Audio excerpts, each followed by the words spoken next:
হরে কৃষ্ণ। সবাই কেমন আছো? আশা করি সবাই ভালো আছো। আমিও কিন্তু বেশ ভালো আছি। তো বছরে এই জন্মাষ্টমী আমরা সবাই জানি, আর অনেকেই আমরা জন্মাষ্টমী পালন করি। তো আমিও সেই জন্মাষ্টমী পালন করি।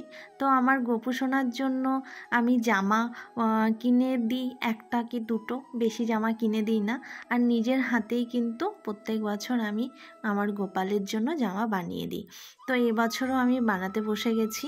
তো এই দেখো, তোমাদের সাথে অলরেডি আমি শেয়ার করছি আমার গোপু সোনার জামা বানানো।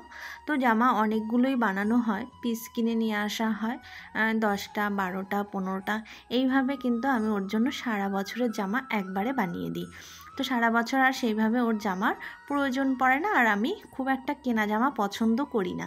যদিও কিনে দিই সেটা পুজোর সময় খুব গর্জেস জামাগুলো হয়, ওই টাইপের জামাগুলো কিনে দিই। আর সারা বছর যে পরার জামাগুলো সেইগুলো সুতির কটনের যে ছাপা কাপড়গুলো হয়, ওই টাইপের কাপড়গুলোই বেশি ওকে কিনে বানিয়ে দিই। তো এই দেখো, অলরেডি তোমরা দেখতেই পাচ্ছ যে আমি জামা বানাতে বসে গেছি। তো এতগুলো জামা বানানো তোমাদের সাথে শেয়ার করলাম না, তো এই একটা জামা বানানোই আমি তোমাদের সাথে শেয়ার করছি। তো জন্মাষ্টমীটা তোমরা কে কিভাবে পালন করো আমি সেটা জানি না।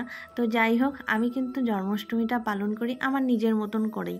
আর এটা আমি ফোন দেখেই যতটা করার চেষ্টা করি, মানে পালনটা করার চেষ্টা করি।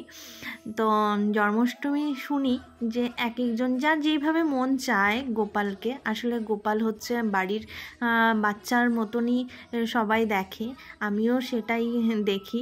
তো মনে হয় যেন আমার বাড়ির একজন সদস্য ও। তো সেটা যে যেইভাবে যত্ন করবে, আমার মনে হয় গোপু সোনা সেইভাবেই যত্ন নেয়, মানে ও সেটা ভালোবাসে। এই দেখো, তো অলরেডি অনেকগুলোই জামা আমি বানিয়ে ফেলেছি। তো এই দেখো, তোমাদেরকে এক এক করে দেখাচ্ছি। তো তোমরা কমেন্টে জানিও যে কোন জামাটা সুন্দর লাগছে। তোমরা যদি কমেন্টে জানাও তাহলে কিন্তু গোপু সোনাও খুশি হবে, ঠিক আছে? তো এই দেখো, জামা কিন্তু অলরেডি অনেকগুলোই বানিয়ে ফেলেছি। তো ঠিক আছে বন্ধুরা, চলো টাটা।